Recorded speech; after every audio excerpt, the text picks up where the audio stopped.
Di dalam kehidupan kita sebagai seorang muslim, minimal 5 kali dalam sehari semalam kita mendengar seruan untuk mendirikan solat yang disebut azan. Ada kalimat menarik di dalam kalimat azan itu, yakni seruan hayya 'alal falah, marilah menuju kepada keberuntungan, marilah meraih kemenangan. Seruan ini adalah kecenderungan dari setiap manusia, apapun warna kulitnya. Artinya, setiap orang dalam hidup selalu ingin meraih dan mencari kemenangan. Kemenangan akan melahirkan kepuasan batin, dan kepuasan batin memberikan kebahagiaan. Sedangkan kekalahan melahirkan penderitaan batin, dan penderitaan batin menjerumuskan seseorang di dalam berbagai bentuk kerugian. Jikalau inilah seruan azan, maka masalahnya ialah apa yang menyebabkan kita meraih kemenangan. Al-Quranul Karim memberikan tuntunan dan ajaran kepada kita bahwa orang-orang yang memperoleh kemenangan itu tidak lain adalah orang-orang yang bertakwa. Hanyalah mereka yang bertakwa kepada Allah Subhanahu wa ta'ala pada akhirnya akan tampil sebagai pemenang. Lalu siapa orang yang bertakwa itu? Dijelaskan dalam awal-awal Al-Baqarah, orang yang bertakwa yang akan meraih kemenangan. Pertama, allazina yu'minuna bil ghaib, yaitu orang-orang yang beriman kepada yang gaib. Percaya bahwa ada alam yang gaib, alam yang abstrak, alam yang tidak bisa dijangkau oleh salah satu daripada panca indera kita. Mereka percaya dan beriman kepada adanya malaikat, beriman kepada adanya iblis dan jin, beriman kepada adanya alam kubur, beriman kepada adanya alam mahsyar, beriman kepada adanya alam akhirat, beriman kepada adanya surga dan neraka. Beriman bukan cuma sekedar beriman dalam ucapan bibir saja, tetapi beriman yang nilai iman itu mampu mewarnai gerak dan gaya hidupnya. Iman yang meresap sampai ke tulang sumsum, kemudian memberikan dampak positif di dalam kehidupan manusia.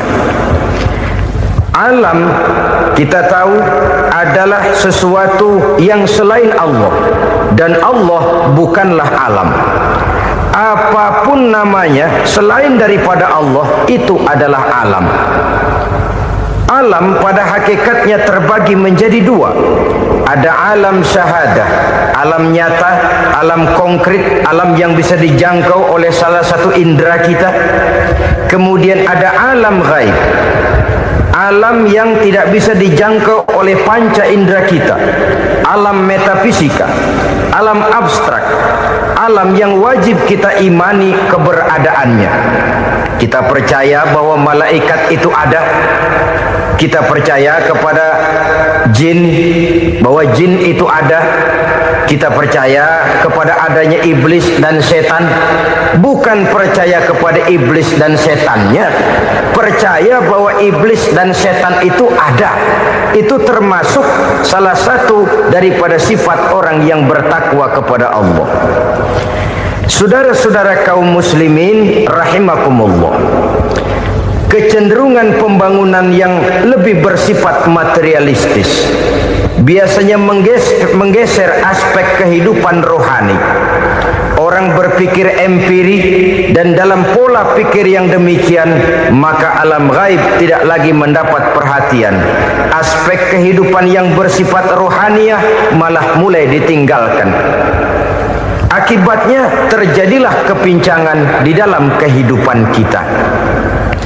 Pernah ada satu pengalaman pribadi dalam perjalanan kembali ke tanah air. Dalam pesawat di sebelah kanan saya duduklah seorang Jerman namanya Heiner Simonsen. Iseng saya ajak kenalan, saya ajak ngobrol, saya tanya dia, Saya bilang, Mas Henner ini, kalau pesawat yang kita tumpangi ini jatuh ke bawah, kira-kira apa yang bakal terjadi, Mas? Dia bilang, kita semua akan mati. Begitu? Ya. Oke. Apa itu mati? Tanya saya. Dia bilang, untuk tahu apa itu mati, kita harus tahu lebih dahulu apa itu hidup. Saya pikir nih bule bisa ngomong juga. Baiklah kata saya. Apa hidup menurut Anda itu? Oh, hidup itu dia bilang, kalau seluruh anggota badan kita bekerja secara normal. Paru-paru memompa darah secara normal, jantung berdetak secara normal, sel-sel tubuh bekerja secara fit, dan organisme tubuh hanya mau bekerja secara normal. Dia bilang, kalau kita memberi makan yang cukup, menu yang teratur, dan gizi yang lengkap. Saya bilang, kesimpulannya apa, Nar? Dia jawab, hidup adalah dari tangan ke mulut. Life is from the hand to the mouth, kata dia. Hidup adalah dari tangan ke mulut. Jadi masalah hidup tidak lebih daripada masalah isi perut. Orang pergi pagi, pulang sore, peras keringat, banting tulang, perut yang dibelain. Saya bilang, you are wrong. Sampean salah, Ner. Kamu orang Islam bukan? Bukan. Pantas. Kenapa saya salah? Dia bilang, ya jelas salah. Salahnya di mana? Kamu ini manusia. Kalau hidup cuma dari tangan ke mulut, saya bilang, kambing di kampung saya juga begitu pikirannya, Ner. Itu kambing di kampung saya, asal perutnya kenyang, sudah hidup dia. Perkara besok bagaimana, lusa prospeknya macam mana, bulan depan ada apa, kambing nggak pernah mikir. Di kampung saya kambing juga pikirannya begitu. Kamu Kristen ya? Tadinya. Loh kok tadinya, lalu apa sekarang kamu ini? Dia bilang, sekarang saya netral.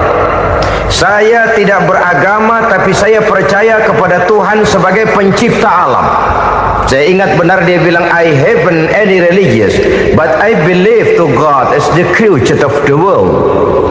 Kenapa bisa netral begitu, Ner? Habis saya bingung katanya. Islam bilang Islam baik, Kristen bilang Kristen baik, Hindu Buddha bilang Hindu Buddha baik, semua agama baik. Saya netral sekalian, nggak beragama. Yang penting saya percaya kepada Tuhan.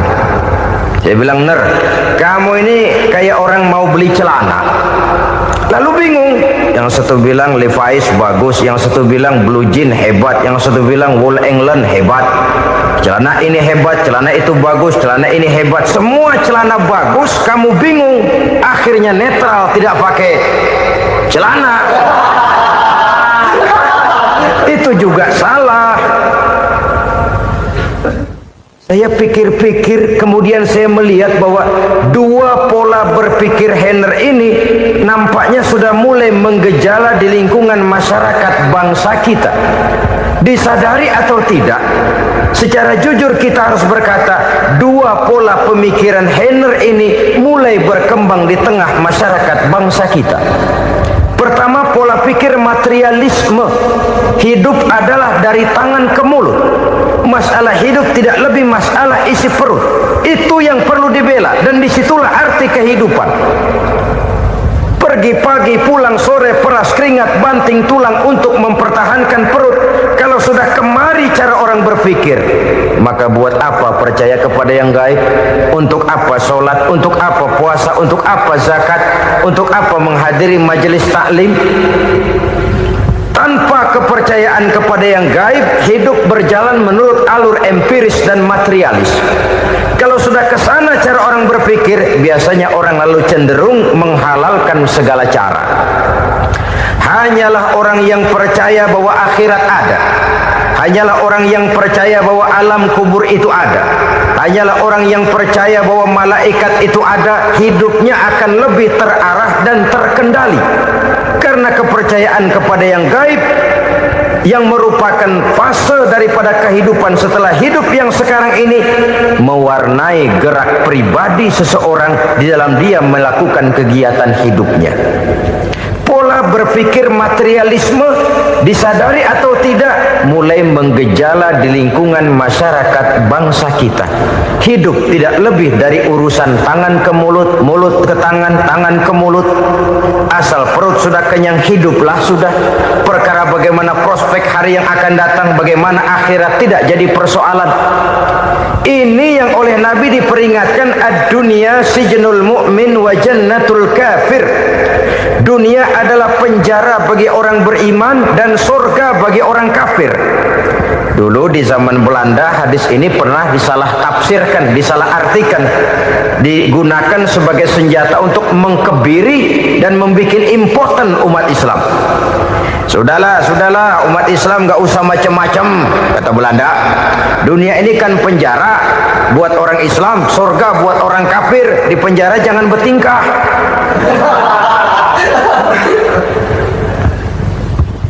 Pengertiannya tidak begitu. Dunia adalah penjara bagi orang mukmin. Artinya dalam kehidupan dunia seorang mukmin tidak bebas memperturutkan hawa nafsunya. Dipenjara hawa nafsunya. Sebaliknya surga bagi orang-orang kafir. Buat orang kafir surgalah dunia ini. Mereka bebas memperturutkan hawa nafsunya, dilarang tidak terlarang, dicegah pun tidak tercegah. Mereka hidup menurut alur bisikan nafsu mereka sendiri. Kemudian bila ajal datang, maut merenggut nyawa, selesailah surganya sampai di situ. Maka bagi orang-orang yang tidak percaya kepada adanya akhirat, kepada adanya alam gaib, surganya sebatas umurnya. Sekali lagi, surganya sebatas umurnya. Bila umur selesai, ajal pun datang merenggut nyawa, selesailah sudah surganya sampai di situ. Alangkah pendeknya perjalanan orang-orang yang tidak percaya kepada alam gaib ini. Bagi kita mukmin, jikalau kita mampu memenjarakan hawa nafsu, kita bisa bahagia di dunia ini. Dan Islam memang tidak menyuruh kita sengsara di dunia. Raih dunia, kejar dunia, gapai dunia sebagai alat untuk mencapai kebahagiaan di akhirat nanti. Hidup adalah satu perjalanan panjang yang terbentang sejak kita terlahir dari alam rahim sampai kepada alam akhirat nanti. Andai kata kita gagal meraih kebahagiaan di dunia, toh kita masih punya akhirat. Tapi jangan jadi dalil yang melemahkan semangat. Biarin dah kita di dunia kebelangsak, yang penting akhirat. Akhirnya dunia benar-benar kebelangsak. Bagaimana dunia ini bisa kita raih, dan bagaimana meraih dunia untuk menunjang kepentingan akhirat nanti. Yang kedua, dari pikiran Heiner yang saya lihat menggejala di lingkungan masyarakat bangsa kita, timbulnya manusia-manusia netral. Seolah-olah Tuhan yes, agama no. Sama Tuhan percaya, agama ogah. Tuhan ngangguk, giliran agama godeng. Padahal hampir dalam setiap ayat dalam Quran, kata-kata amanu biasanya bergandeng dengan wa amilus sholihat, iman dan amal soleh. Ini sebagai isyarat Tuhan dan agama jangan pernah dipisah-pisah. Apabila kita bertuhan, maka kita harus beragama. Apabila kita beragama, maka agama itu harus bersumberkan dari Tuhan yang kita imani itu. Tidak mungkin kita pisah, Tuhan yes, agama no. Sama Tuhan percaya tapi agama bikin sendiri. Sembayangnya cukup bengong 2 jam madep mulon.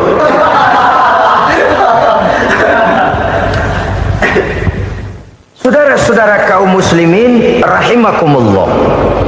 Jadi dengan demikian, agama yang kita akui merupakan unsur mutlak di dalam pembangunan sekarang ini, merupakan bagian dari kehidupan yang menuntun kita bahwa di balik alam nyata ini, di balik alam syahadah ini ada alam gaib.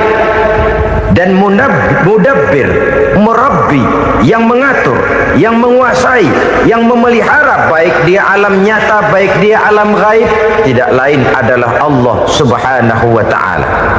Di sana ada satu super power, satu maha kekuatan yang kita perlu bersandar kepadanya. Sebagai makhluk nyata yang hidup di alam nyata, berbuatlah secara nyata sebagaimana harusnya kita berbuat. Karena Islam jelas bukan agamanya orang pemalas. Islam jelas bukan agamanya orang yang mengajarkan setelah selesai sholat boleh duduk nggelenggem ayam-ayam ndelohom, menghitung bintang di langit sambil menunggu keajaiban. Tidak. Islam adalah agama yang mengajarkan apabila sholat sudah selesai kamu kerjakan, bertebaranlah di permukaan bumi, cari karunia Tuhanmu. Jangan hidup berpangku tangan menunggu keajaiban, karena hidup bukan undian. Jangan berharap untung besar tanpa mau peras keringat. Tapi di sebalik itu toh kita juga harus yakin bahwa di sisi usaha nyata yang kita lakukan ada satu super power, satu maha kekuatan gaib yang menentukan berhasil dan tidaknya usaha kita. Kepercayaan kepada hal semacam inilah yang mendorong kita untuk mempunyai sandaran vertikal, agar jikalau usaha ini berhasil, kita tidak lupa diri dan lupa daratan. Jikalau usaha ini gagal, kita tidak putus asa dan buruk sangka, tidak cupik pandangan dan sempit hati, tapi mampu melihat persoalan dengan kacamata putih sambil husnuzon kepada Allah Subhanahu wa ta'ala.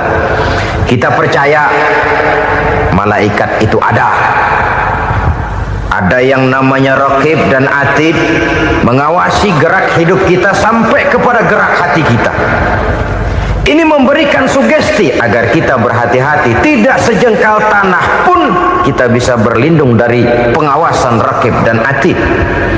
Ada munkar nakir yang akan menyoal kita di alam kubur. Ada malaikat Malik, penjaga neraka. Ada malaikat Ridwan yang menjaga surga. Kita percaya kepada adanya jin, kita percaya kepada adanya setan, iblis.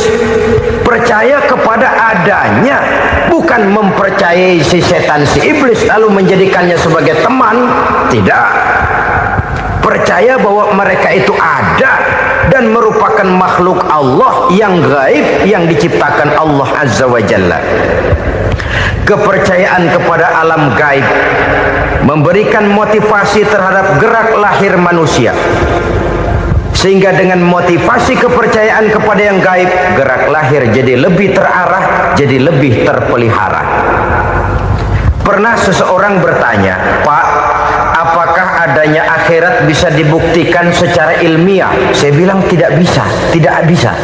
Kenapa? Karena yang berangkat nggak pernah pulang kembali lagi. Kalau dia pulang kemari bisa kita tanya bagaimana enak di sono. Cuma secara moral saya katakan, lebih beruntung orang yang percaya kepada akhirat daripada yang tidak. Sekarang saudara percaya akhirat ada, lalu saudara baik-baik di dunia, sholat, puasa, zakat, menolong orang lain, menebarkan kebajikan. Saudara mati, andai kata akhirat tidak ada, toh dalam hidup saudara sudah berbuat baik, paling tidak nama saudara akan dikenang sebagai orang baik.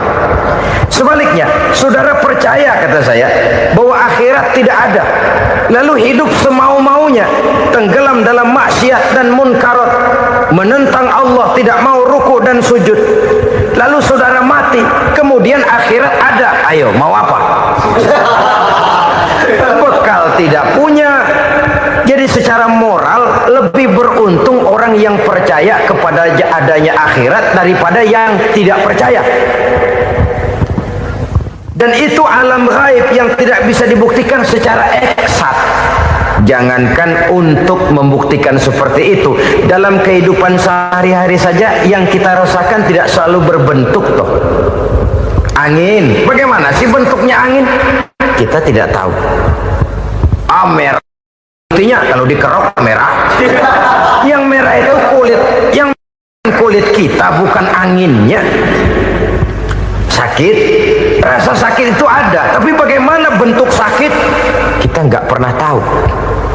Kalau kita makan cabai pedas, bagaimana bentuk pedas itu tidak ada, tapi rasa ada. Bentuk pedas hijau, cabenya bukan pedasnya. Tidak semua yang kita rasakan bisa kita gambarkan dalam bentuk yang konkret. Oleh karena itu, sekali lagi bahwa kepercayaan kepada alam yang gaib mampu memberikan satu sugesti yang menata kehidupan seseorang lebih lurus, lebih terarah, dan lebih terkendali. Maka wajar kalau kepercayaan kepada yang gaib mengantarkan seseorang untuk meraih kemenangan. Kenapa?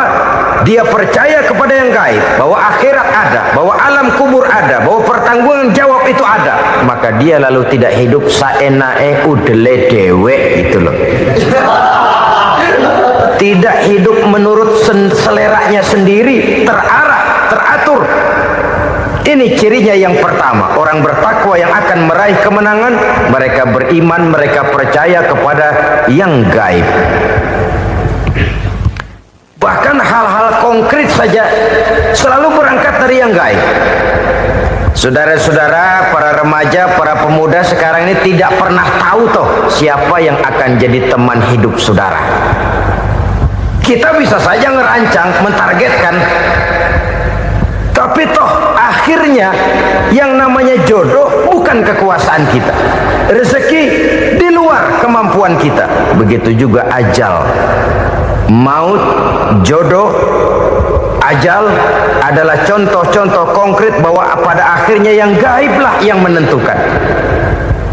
Bertahun-tahun ngelancong, emang jodoh seret, nggak jadi.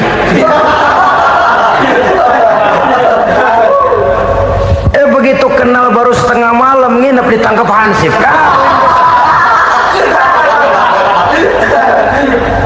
Hal-hal semacam itu kadang-kadang kita berpikir suuzon, gilet, perempuannya cakep banget, lakinya rebek amat.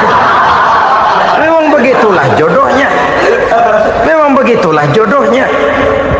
Saudara hadirin ma'asyiral muslimin yang saya hormati, jadi hal-hal yang konkret saja kita yakini sepenuhnya ditentukan oleh satu superpower yang gaib itu tadi. Dari sanalah segala ketentuan itu berangkat dan kesanalah segalanya akan kembali. Maka kepercayaan kepada yang gaib meluruskan gerak hidup seseorang dan itu akan mengantarkan dia kepada meraih kemenangan. Satu. Yang kedua, wa yuqimuna shalah. Orang bertakwa yang akan meraih kemenangan itu adalah orang-orang yang mendirikan sholat. Kenapa sholat mengantarkan orang untuk meraih kemenangan? Yang jelas, inna sholata tanha anil fahsya'i wal munkar. Sholat mampu mencegah manusia dari perbuatan keji dan munkar. Banyak filsafat hidup yang terkandung di dalam sholat ini. Sejak kita wudhu sampai kita menghadap ke arah kiblat, sampai kita melakukan gerak-gerak sholat, bacaan-bacaan yang ada di dalam sholat, lalu sampai kepada mengucapkan salam. Banyak filsafat hidup yang terkandung di dalam sholat. Umpamanya saja, setelah takbiratul ihram mulai kita dengan sholat dalam posisi berdiri, diajarkan dalam kitab-kitab fikih agar kita melihat ke arah tempat sujud. Ini kan filsafat kehidupan. Kalau kamu sholat dalam posisi berdiri, lihat tempat sujud. Jangan sholat mata jelalatan, sebab nanti bisa mengurangi kekhusyuan. Jadi wajar kalau yang dikatakan bahwa yang paling afdol adalah shaf yang di depan. Kenapa? Secara harfiah pengertiannya akan lebih mengundang kekhusyuan. Kenapa? Kalau kita di shaf paling depan di masjid umpamanya paling banter kita lihat tembok. Tapi kalau kita shaf di tengah atau di belakang, orang-orang di depan kita pun akan kelihatan. Yang bajunya loreng, yang bajunya genggang, yang bajunya macam-macam. Kita lihat, kadang-kadang kita pikirin, ada yang bajunya bolong. Kita sholat tapi dalam hati, ini orang bajunya robek yang nggak tahu apa. Ada saja hal-hal yang mengusik kekhusyuan kita. Oleh sebab itu diajarkan dalam posisi berdiri, lihat, arahkan pandangan matamu kepada tempat sujud. Ini kan filsafat kehidupan. Maksudnya apa? Kalau lagi diri lihat dong tempat sujud. Kalau udah di atas ingat dong sama yang bawah. Kalau sudah tinggi ingat dong dari mana kamu berangkat. Kalau sudah berkuasa, bantu dong yang lemah. Kalau sudah kaya, santuni dong yang miskin. Kalau sudah alim, bimbing dong yang awam. Ini filsafat kehidupan. Dalam posisi berdiri, kau lihat tempat sujud. Ini akan melahirkan kepekaan sosial, di mana seseorang mau tahu kepada orang lainnya. Bagaimanapun kaya kita, tinggi pangkat dan jabatan kita, jikalau hidup hanya untuk kepentingan perut sendiri saja, rasanya belum membawa manfaat di dalam kehidupan kita. Tapi efek yang tertinggi sesungguhnya, solat mencegah manusia dari perbuatan keji dan munkar. Perbuatan keji dan munkar, walaupun kelihatannya mendatangkan uang, membawa keuntungan, tapi itu keuntungan semu, keuntungan sementara. Dengan menipu orang lain kita bisa dapat untung, tapi tidak membawa berkah. Dan itu adalah kerugian besar dalam kehidupan kita. Maka untuk meraih kemenangan harus dimulai dengan membentuk kepribadian yang tegar, memiliki sandaran vertikal yang langsung kepada Allah Subhanahu wa ta'ala. Dan itu hanya bisa kita tempuh melalui jalur ibadah formal yang sudah ditentukan Allah, yakni solat yang 5 waktu. Untuk memperkuat itu ada solat-solat sunnah, rawatib, nawafil, sebagai terminal-terminal kontrol cadangan untuk memelihara stabilitas temperatur batin di dalam kita berhubungan dengan zat yang maha gaib, yaitu Allah Subhanahu wa ta'ala. Orang sering bertanya, Pak, itu tetangga saya nggak sholat, duitnya nggak habis-habis, Pak. Nggak sholat tapi mobilnya tambah terus, nggak sholat tapi usahanya makin maju. Tapi di sisi lain ada orang yang rajin sholat, rezekinya butak bener. Anaknya mana kurus, mana korengan. Saudara hadirin ma'asyiral muslimin rahimakumullah. Harus saya katakan bahwa sholat memang bukan untuk cari duit. Sholat adalah sandaran vertikal kita kepada Allah. Sedangkan soal rezeki itu berkaitan dengan sifat Allah maha pengasih dan maha penyayang. Allah maha pengasih, siapapun dikasih kalau mau usaha. Allah maha penyayang, tidak semua orang disayang oleh Allah Azza wa Jalla. Dan belum tentu banyak harta itu merupakan nikmat. Mungkin juga istidraj. Artinya istidraj itu dikasih tapi diambulin, kalau bahasa Betawinya itu. Dikasih tapi diambulin, itu bukan merupakan nikmat sesungguhnya, lebih merupakan azab dari Allah Subhanahu wa ta'ala.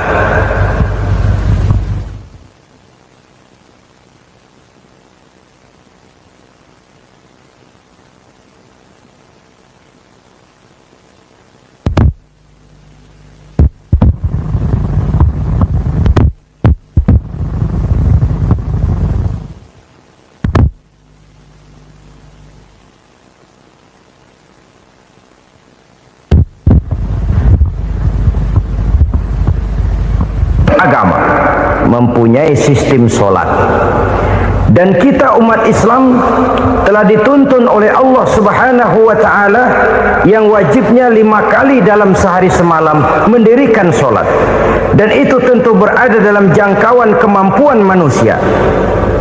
Pada awalnya barangkali kita memang merasa solat itu satu kewajiban, tapi semakin kita hayati makna, manfaat dan filsafat yang terkandung di dalam ajaran solat, semakin sampai kita kepada keyakinan bahwa solat adalah keperluan kita. Sehingga pada waktu tertentu dinilai puncaknya, kita tidak lagi akan berkata saya wajib solat, tapi kita akan berkata saya perlu solat. Kalau kita sudah merasakan itu adalah keperluan kita, nah di sanalah kita baru akan merasakan ruginya kalau hal itu tidak kita laksanakan.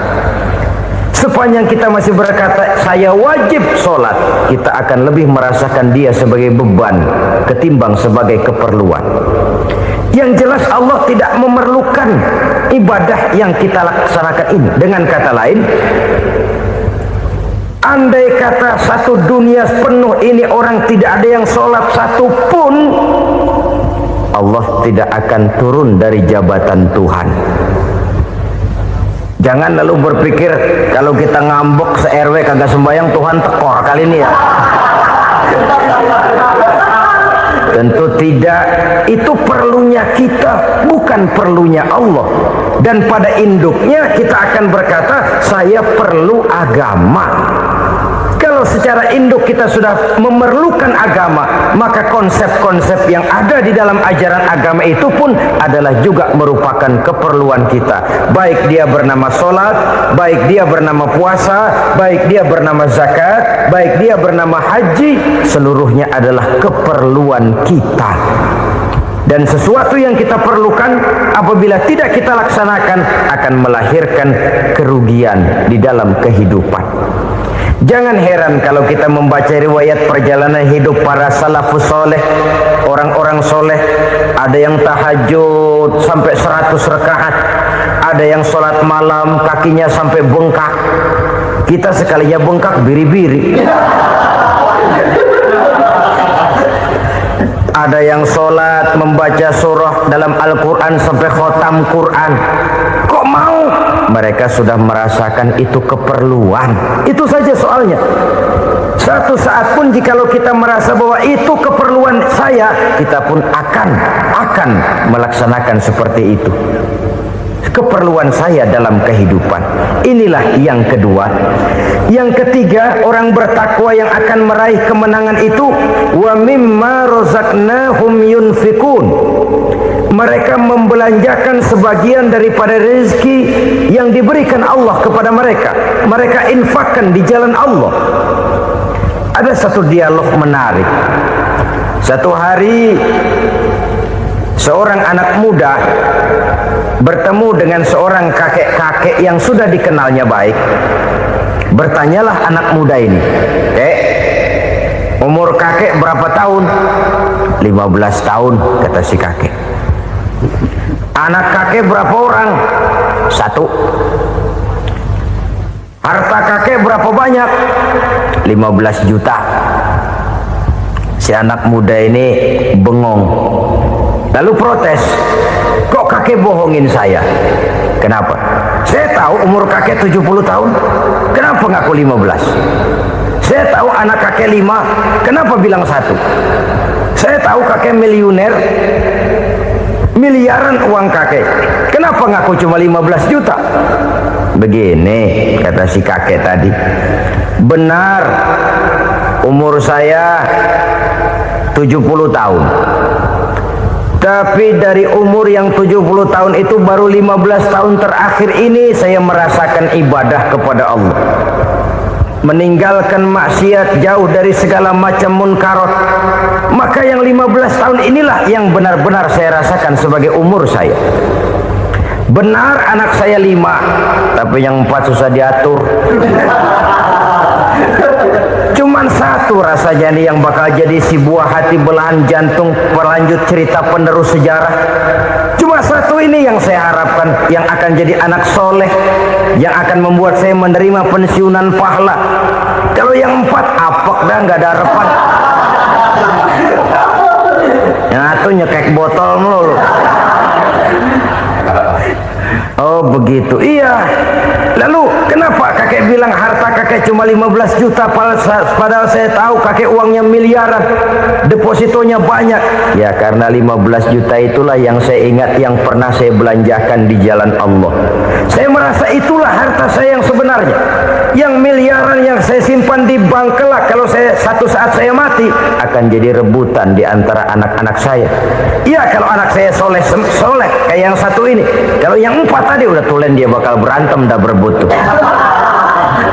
Jadi 15 juta yang saya belanjakan di jalan Allah inilah yang saya merasakan benar-benar harta saya yang sesungguhnya.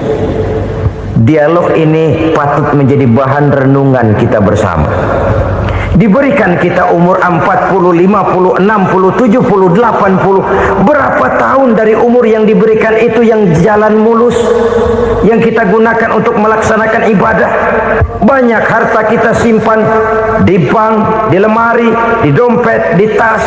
Tapi berapa yang sudah kita depositokan di jalan Allah? yang akan menemani kita di hari kita kembali nanti. Maka orang bertakwa yang akan meraih kemenangan, wa mimma razaqnahum yunfikun, mereka membelanjakan sebagian dari rezeki yang diberikan Allah di jalan Allah Subhanahu wa ta'ala. Ma'asyiral muslimin rahimakumullah, zahirnya memang kita memberikan kepada orang lain, tapi hakikatnya kita menyimpan untuk diri kita sendiri. Kita memberikan kepada yatim piatu 25.000, zahirnya kita memberikan si yatim, hakikatnya kan kita cuma nyimpan. Saya berikan, titip kepadamu, ini untuk saya di akhirat. Kau boleh belikan baju, kau boleh belikan untukmu makan, kau boleh bayarkan sekolahmu. Ini untuk saya. Hakikatnya kita nyumbang masjid 1 juta, zahirnya kita berikan kepada panitia masjid, tapi hakikatnya kan cuma titip 1 juta ya, untuk saya di alam kubur nanti. Silakan kau boleh belikan semen, ini uang, belikan besi, belikan pasir. Saya cuma sekedar titip untuk kepentingan saya. Hakikatnya kita cuma sekedar menitip. Sebagaimanapun pada hakikatnya, apapun yang kita miliki dalam kehidupan kan cuma sekedar hak guna pakai, bukan hak milik mutlak. Harta kita, rumah kita, kendaraan kita, kebun kita, pabrik kita, hak guna pakai saja. Hak milik mutlak cuma untuk Allah Subhanahu wa ta'ala. Saudara-saudara kaum muslimin rahimakumullah, ini yang ketiga. Kemudian yang keempat, orang-orang bertakwa yang akan meraih kemenangan, allazina yu'minuna bima unzila ilaika, mereka yang beriman, mereka yang percaya kepada apa yang telah diturunkan kepadamu Muhammad, ay Al-Quran, yakni Al-Quranul Karim. Setelah percaya kepada yang gaib, mendirikan solat, kemudian menginfakkan sebagian dari rezeki yang diberikan Allah, mereka juga lalu percaya kepada yang diturunkan terhadap Nabi, yaitu tidak lain Al-Quranul Karim. Sekali lagi di sini, percaya bukan hanya sekedar percaya saja, tetapi percaya lalu menjadikan Al-Quran itu sebagai pedoman hidup. Sebab memang Al-Quran itu adalah GBHM, garis-garis besar haluan muslim. Apa yang harus kita lakukan, apa yang harus tidak kita lakukan, bagaimana mestinya kita bertingkah laku dan berbuat, seluruhnya tercantum di dalam Al-Quranul Karim. Itu sebabnya ketika satu hari Aisyah ditanya bagaimana akhlak Rasul, beliau menjawab, kana Rasulullah sallallahu alaihi wasallam khuluquhul Quran. Akhlak daripada Rasulullah tidak lain adalah Al-Quran. Jawaban simpel ini memberikan gambaran bahwa keseluruhan daripada konsepsi Quran sudah diterjemahkan dalam kehidupan Rasulullah sallallahu alaihi wasallam. Karena kita tahu akhlak adalah keseluruhan dari gerak hidup manusia. Sejak ia berpribadi, berumah tangga, bertetangga, bermasyarakat, sampai kepada berbangsa dan bernegara, Al-Quran tetap memberikan sentuhan nilainya. Oleh karenanya, orang-orang yang bertakwa adalah orang-orang yang menjadikan Al-Quran sebagai pedoman dalam kehidupannya.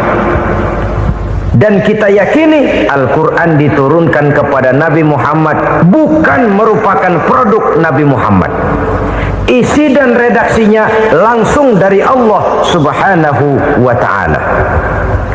Kemudian cirinya yang kelima, orang bertakwa yang akan meraih kemenangan itu, wa ma unzila min qablika. Tidak hanya sekedar percaya kepada yang diturunkan terhadap Nabi Muhammad, yaitu Al-Quran, mereka juga percaya kepada apa yang pernah diturunkan kepada para nabi, kepada para rasul sebelum Nabi Muhammad. Percaya kepada adanya suhuf, percaya kepada adanya Taurat, percaya kepada adanya Injil, percaya bahwa Allah dahulunya sudah menurunkan Taurat kepada Musa, percaya bahwa Allah sudah menurunkan Injil kepada Isa, percaya Injil ada, diturunkan Allah untuk Isa dan Musa, tetapi tidak wajib mengamalkannya karena kita sudah diberikan Al-Quranul Karim. Ini yang perlu saya garis bawahi. Kita percaya Allah telah menurunkan Injil dahulu kepada Isa. Kita percaya bahwa Allah telah menurunkan Taurat dahulunya kepada Nabi Musa. Kadang-kadang ini dijadikan dalih, dikacaukan pengertiannya. Quran saja mengajarkan bahwa orang yang bertakwa harus percaya kepada Injil, maka pakailah Injil. Apalagi kalau ayat sebelumnya ditilap, dihapus, dihilangkan, Injilnya yang ditekankan, maka akan terjadilah penekanan yang salah arah. Karena salah arah akhirnya bisa merusak dan menghancurkan akidah. Ketika Rasul suatu saat pernah ditanya orang, "Ya Rasul, bagaimana sikap kita sebagai muslim terhadap Injil yang ada sekarang?" Beliau menjawab, "La tukadzibuhu jami'an wa la tusaddiquhu jami'an."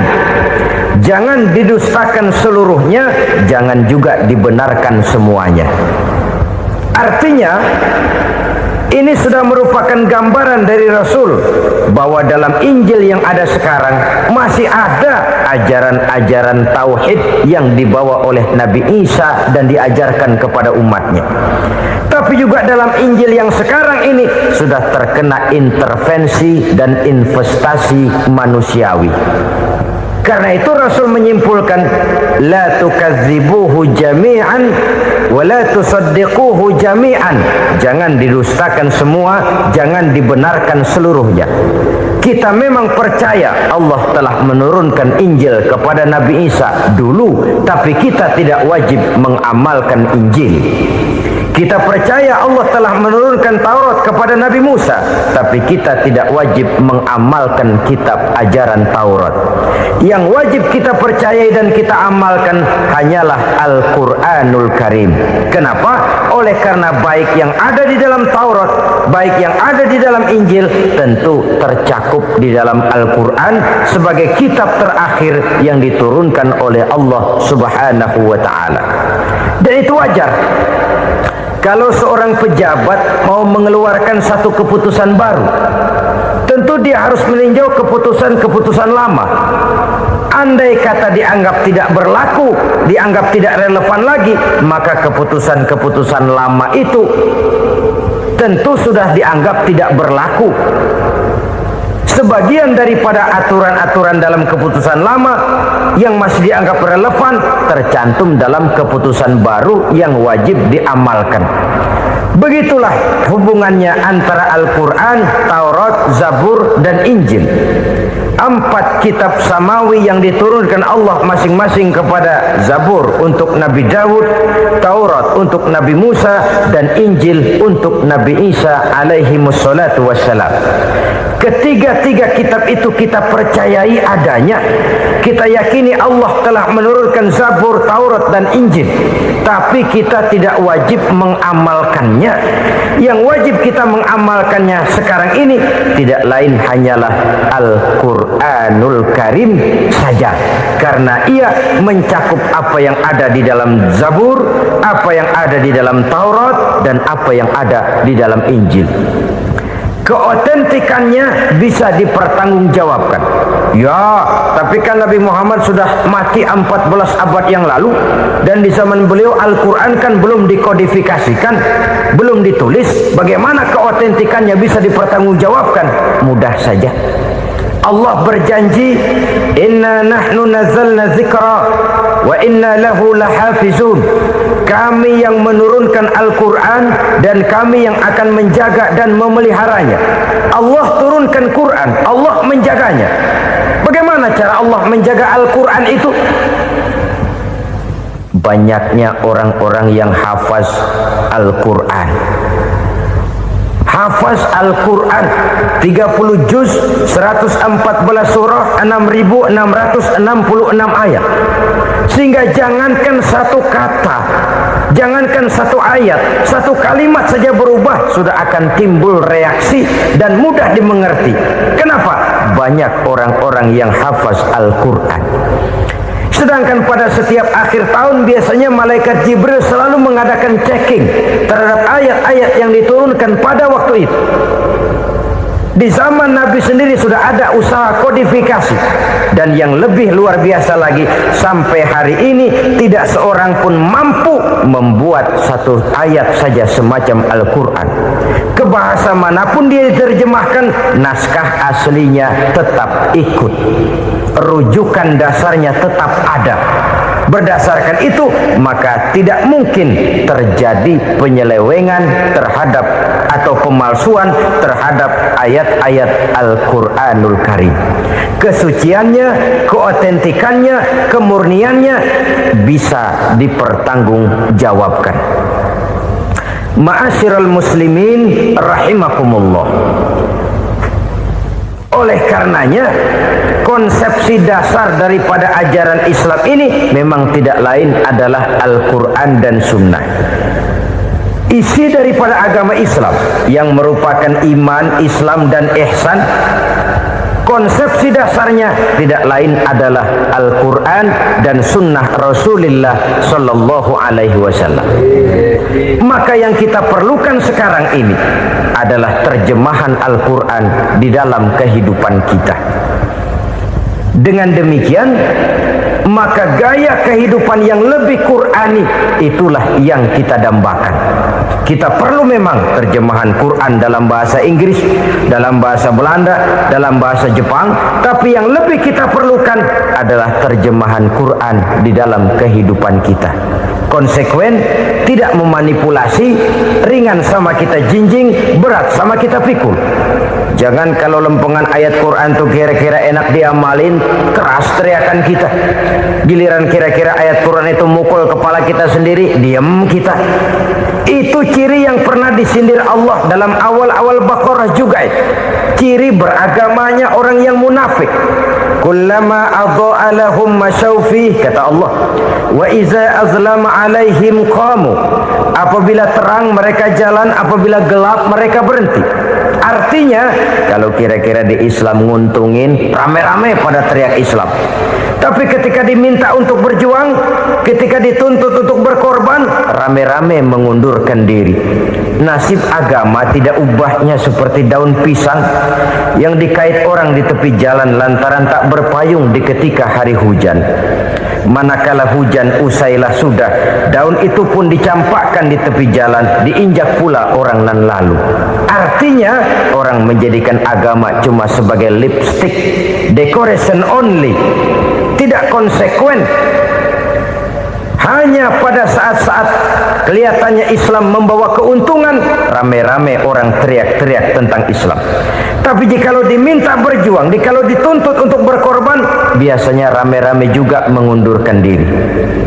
Jangan heran kalau mayoritas hitungan kita, tapi minoritas peranan kita. Kuantitas kita dalam jumlah, tapi dalam kualitas kita lebih sering jadi penonton daripada jadi pemain. Padahal itu sangat tidak boleh terjadi. Umat Islam di Indonesia harus bangkit. Umat Islam di Indonesia harus sadar akan keberadaannya. Tidak boleh hanya jadi penonton berpangku tangan, karena memang agama kita juga mengajarkan untuk konsekuen di dalam menjabarkan ajaran-ajaran daripada agama kita. Kita sering jatuh menjadi umat yang lemah oleh karena kita ini tidak pandai menggalang kebersamaan yang diakibatkan tidak konsekuennya kita. Diistilahkan bahwa umat Islam di dalam menggalang kebersamaannya itu harus seperti orang main sepak bola. Saudara-saudara kan tahu orang main sepak bola itu. Orang main sepak bola, kalau pertandingan belum dimulai sih silakan saja kumpul di luar lapangan, atur strategi yang baik.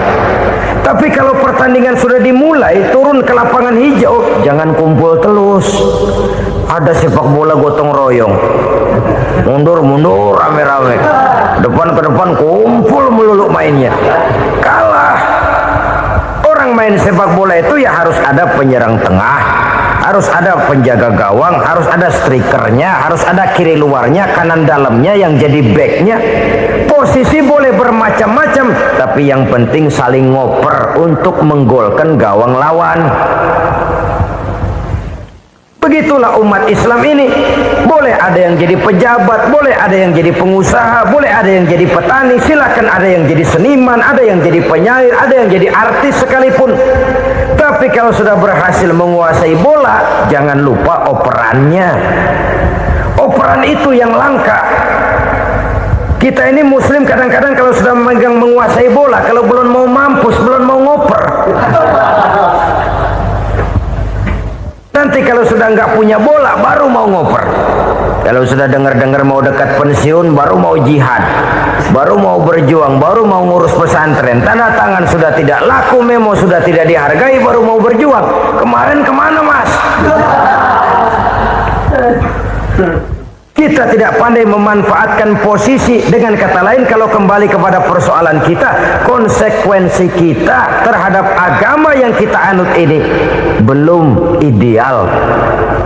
Kita masih lebih sering berislam ini pada saat-saat yang menurut perhitungan kita membawa keuntungan. Tapi kalau diminta berjuang, dituntut berkorban, yang itu pun hakikatnya adalah untuk kepentingan kita juga. Allah tidak pernah menuntut kita untuk jihad bagi kepentingan Allah, itu tidak. Berjuang menegakkan agama Allah, apakah untuk kepentingan Allah? Tidak. Untuk kepentingan kita. Sebab nilai-nilai jihad itu pada akhirnya akan membawa kita kepada suatu kebahagiaan. Setidaknya kalau tidak di dunia, tentu di akhirat sebagai syahid. Oleh karena itu, pada bagian akhir ini saya ingin mengajak, marilah kita konsekuen. Sekali kita berkitabkan Al-Quranul Karim, mari dia kita jadikan pedoman. Jangan cuma kita jadikan sebagai penghias dinding, pelengkap rumah, bahwa di rumah kita ada Al-Quran, tapi yang baca kecoa.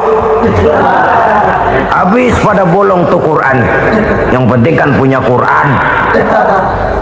Ditaruh di pintu rumah, biar apa? Biar kuntilanak kagak masuk katanya.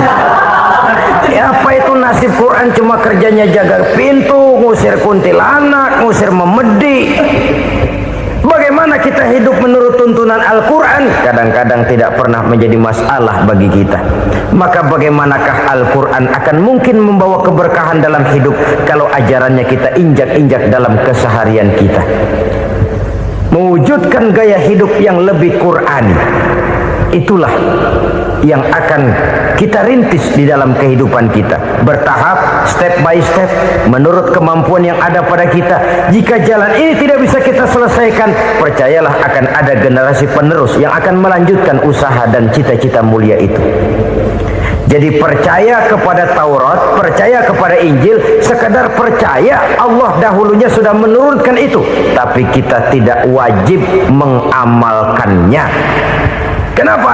Generasi Injil masa berlakunya sudah kedaluarsa. Taurat masa berlakunya sudah kedaluarsa. Injil pernah berlaku untuk orang Nasrani di zaman Nabi Isa. Taurat pernah berlaku untuk orang Yahudi di zaman Nabi Musa. Setelah generasinya berlalu, datang Rasul penutup yang membawa Al-Quranul Karim. Maka Al-Quran itulah yang berlaku menjadi pedoman sampai hari akhir nanti. Jangan jauh dari Al-Quran, karena apabila ini kita lakukan, maka kita akan kembali kepada satu gaya hidup yang jauh dari tuntunan agama, dan itu artinya kita akan semakin jauh untuk meraih kemenangan. Saudara-saudara kaum muslimin rahimakumullah, yang keenam, yang terakhir, orang-orang bertakwa yang akan meraih kemenangan itu wabil akhirati hum yuqinun. Mereka percaya, mereka yakin seyakin-yakinnya akan adanya hari akhir, di mana seseorang akan mempertanggungjawabkan seluruh perbuatannya di dalam hidup ini. Dan tidak ada satu perbuatan yang bagaimana kecilnya sekalipun yang tersembunyi dalam pandangan manusia yang tidak akan dibukakan persoalannya di mahkamah Qadi Rabbul Jalil di akhirat nanti. Itulah sebabnya maka percaya kepada akhirat disebut secara khusus. Padahal di awal tadi sudah dijelaskan yu'minuna bil ghaib. percaya kepada alam gaib, dan alam gaib ini termasuk akhirat. Kenapa pada bagian akhir disebut lagi akhirat? Karena ternyata bahwa kepercayaan kepada adanya akhirat merupakan induk dari kepercayaan terhadap adanya malaikat, setan, jin dan lain sebagainya, dan akan lebih memberikan sugesti dalam kehidupan manusia untuk meluruskan gerak hidupnya. Jikalau satu saat tergerak hati akan berbuat kejahatan, ingin mencuri, sadarlah, awas ada akhirat. Sebab kalau kita cuma teriak awas ada polisi, itu cuma tertunda sementara. Begitu polisi meleng, embat. Kalau kita ingin berbuat jahat cuma berteriak awas ada hansip, cuma sementara ketika hansip itu ada. Tapi kalau ceritanya awas ada akhirat, mau menyeleweng awas ada akhirat, mau berjudi awas ada akhirat, mau mencuri awas ada akhirat. Keyakinan yang akan meluruskan gerak hidup manusia sehingga gerak itu jadi lebih terarah dan terkontrol, tidak merugikan baik diri sendiri, lebih-lebih orang lain. Ternyata bahwa kepercayaan kepadanya adanya hari akhirat sanggup menjadi sumber daya kontrol dari kehidupan manusia, sehingga ia tidak terjebak dalam perbuatan maksiat dan munkarat.